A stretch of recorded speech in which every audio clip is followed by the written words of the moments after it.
Pada kesempatan kali ini, aku akan bercerita kembali tentang pengalamanku ketika aku menimba ilmu di salah satu perguruan tinggi di wilayah Jatinangor. Kawasan Jatinangor dulunya adalah kawasan perkebunan karet yang sangat angker. Menurut cerita masyarakat sekitar, dari mulut ke mulut, dari generasi ke generasi, dulunya di tempat itu banyak sekali ditemukan jenazah-jenazah korban pembunuhan. Tahun 1999, aku mulai masuk tahapan perkuliahan. Kelebihan kampusku adalah setiap mahasiswanya telah disiapkan asrama dan kebutuhan pokok lainnya. Awalnya aktivitasku kulakukan dengan biasa saja, tidak ada sesuatu hal yang aneh pada tempat itu. Setiap aturan, aku dan teman-temanku akan selalu patuhi,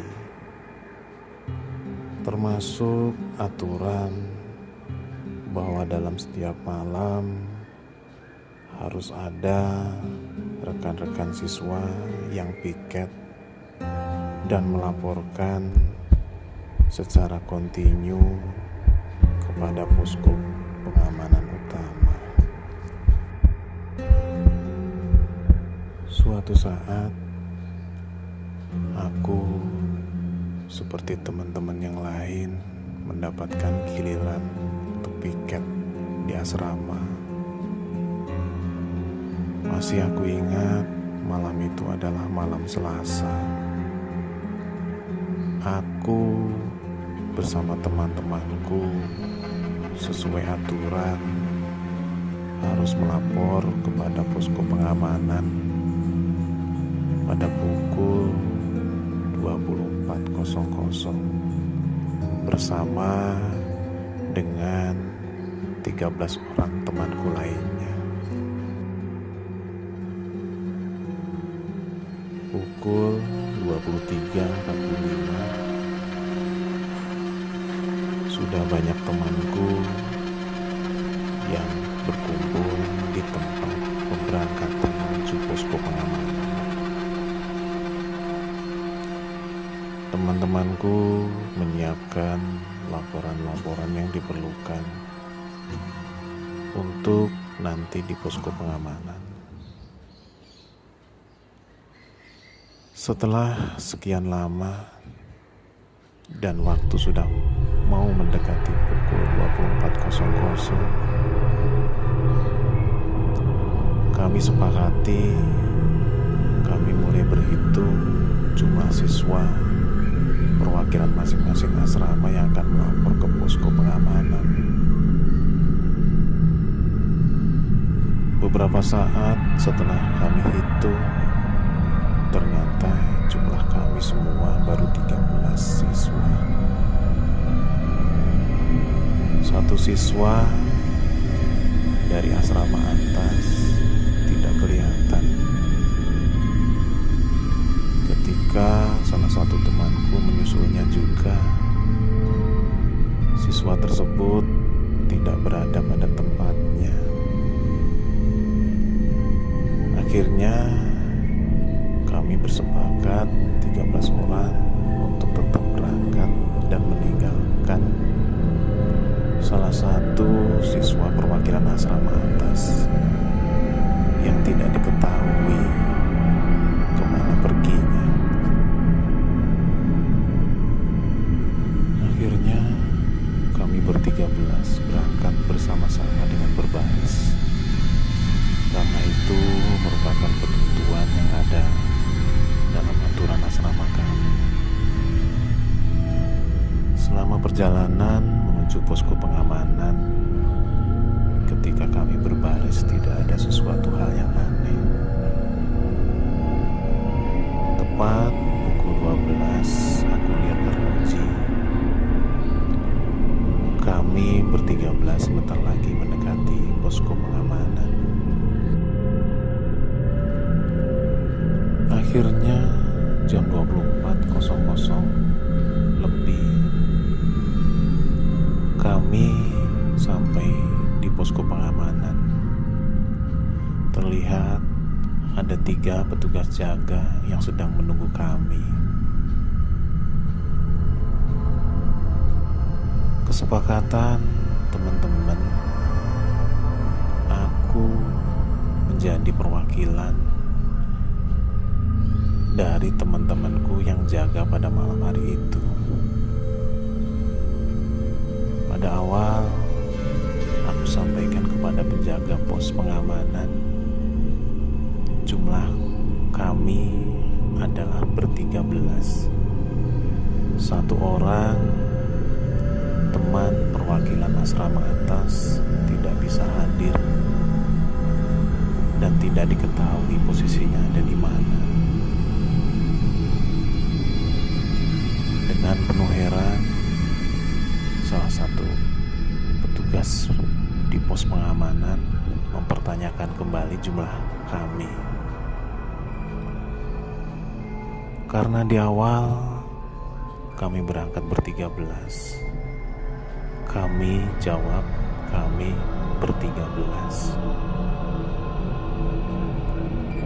Akhirnya salah satu penjaga pos pengamanan tersebut menyuruh kami untuk berhitung. Ketika berhitung itulah keanehan mulai muncul. Kami yang berangkat dari titik awal berjumlah 13,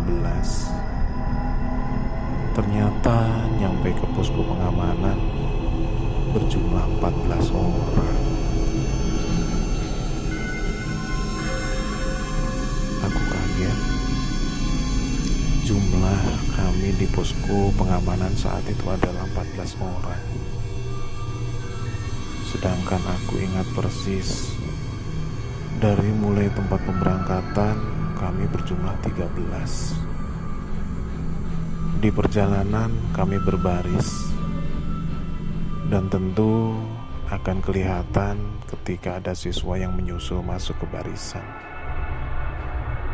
Tapi selama pemberangkatan sampai dengan posko pengamanan, barisan kami tidak pernah berubah.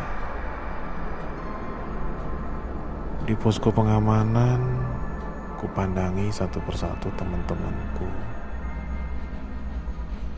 dan semuanya adalah wajah teman-temanku yang aku kenal. Aku biarkan keanehan itu. Aku tidak mau keanehan itu menjadi beban pikiranku. Setelah sekian lama kami ada di posko pengamanan, akhirnya kami dipersilahkan untuk kembali ke asrama. Dari posko pengamanan, kami kembali berbaris untuk menuju titik pembubaran di dekat asrama. Selama perjalanan, tidak ada sesuatu hal yang kami alami.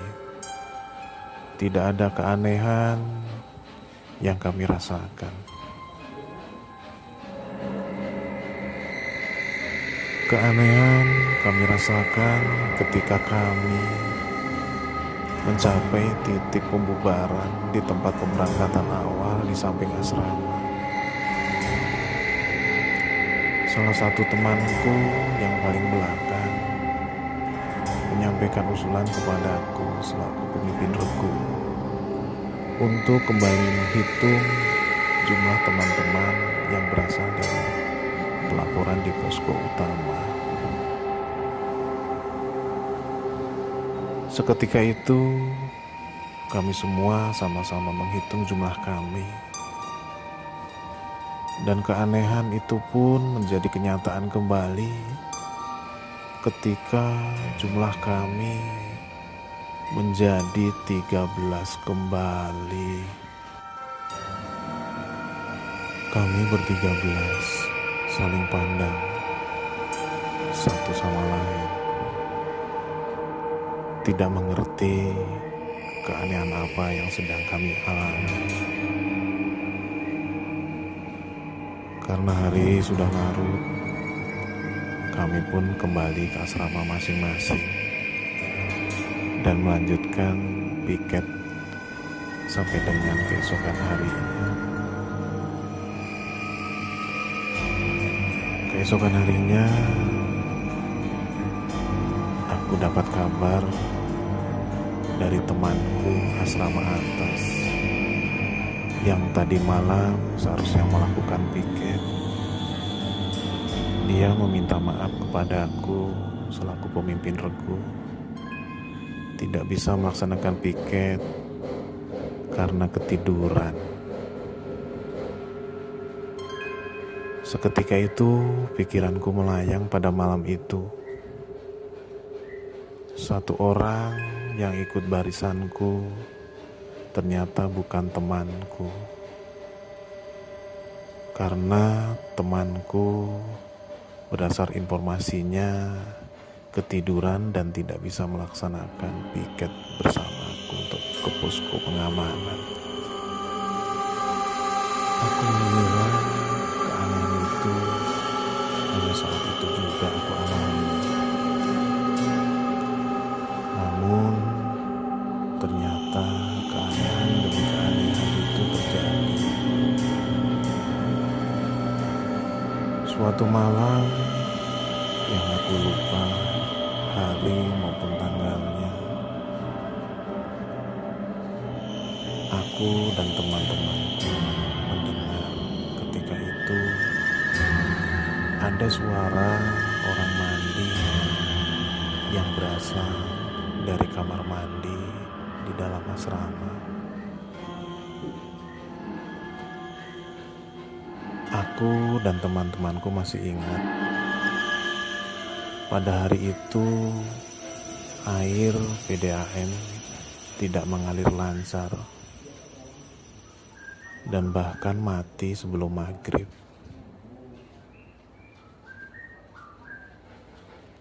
Kami masih ingat bahwa air yang ada dalam bak mandi itu sudah tidak tersisa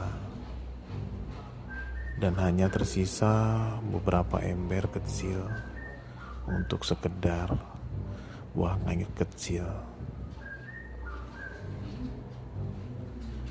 Suara orang mandi terdengar jelas. Suara air yang dipakai mandi sangat jelas kami dengarkan. Ketika itu ada salah satu temanku yang mencoba memberanikan diri untuk mengecek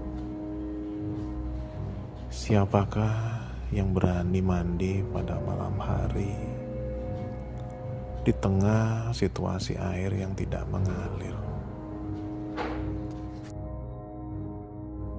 Setelah dicek oleh temanku,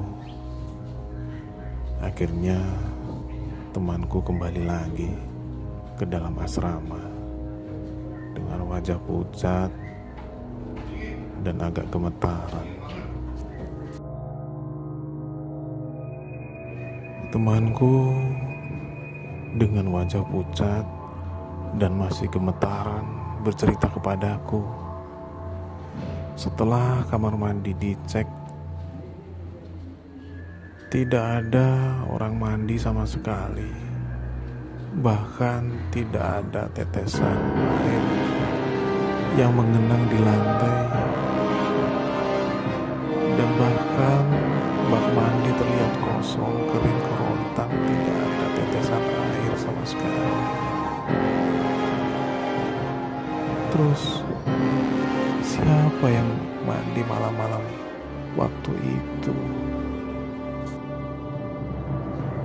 Beberapa hari semenjak kejadian itu, aku mendapat kabar dari senior-seniorku bahwa keanehan yang ada di kampusku sudah menjadi hal biasa buat mereka. Mereka banyak bercerita tentang keanehan-keanehan yang berbagai macam yang telah mereka alami. Kampusku memang masuk dulunya dalam kawasan perkebunan karet yang sangat angker.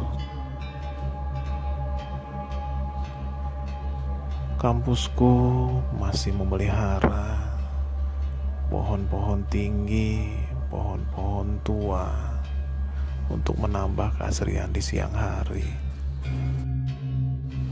Hari demi hari, bulan demi bulan, tak terasa sebentar lagi aku akan melaksanakan wisuda kelulusanku di tempat kampus yang selama ini aku tempati.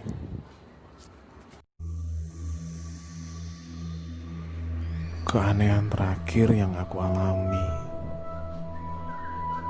ketika mendekati wisuda, dalam perjalanan dari kelas menuju asrama, aku mendapati 3 sosok bayangan yang duduk bergerombol di pertigaan menuju asrama. Yang membuatku aneh, mereka duduk bertiga, tapi tidak pernah terdengar ada suara mereka bercakap-cakap. Dan masih aku ingat, waktu itu sore hari menjelang malam.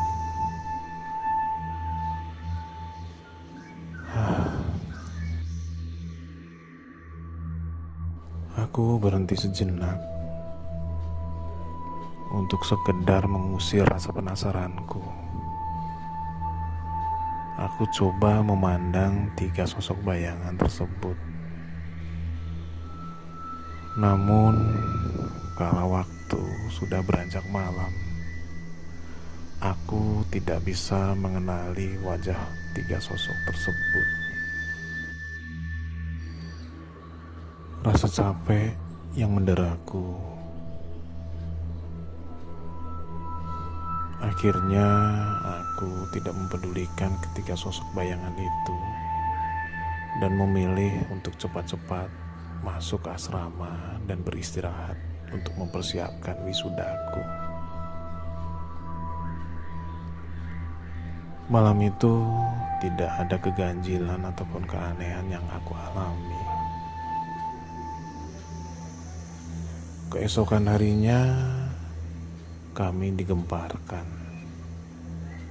oleh adanya kabar 3 orang teman kami tidak bisa mengikuti wisuda dikarenakan tenggelam waktu melaksanakan izin keluar asrama beberapa hari yang lalu. Ingatanku kembali mengingat pada sore menjelang malam itu, ketika aku lihat 3 sosok bayangan yang duduk bergerombol di pertigaan ke arah asrama. Temanku yang meninggal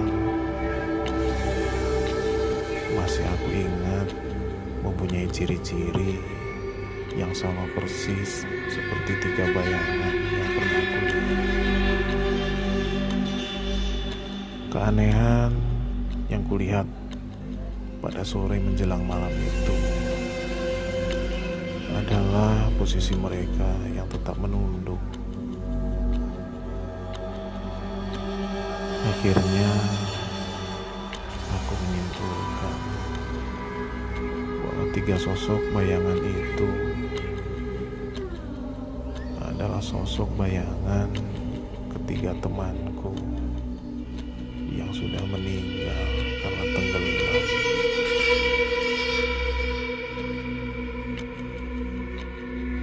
Beberapa hari sesudah kejadian itu, akhirnya kami diwisuda dan dinyatakan telah menamatkan pendidikan di kampusku. Kami semua harus kembali ke daerah untuk bekerja di masing-masing wilayah. Namun, kenangan-kenangan di kampusku dan hal aneh yang terjadi yang ada di kampusku masih aku ingat dan aku ceritakan pada kisah-kisah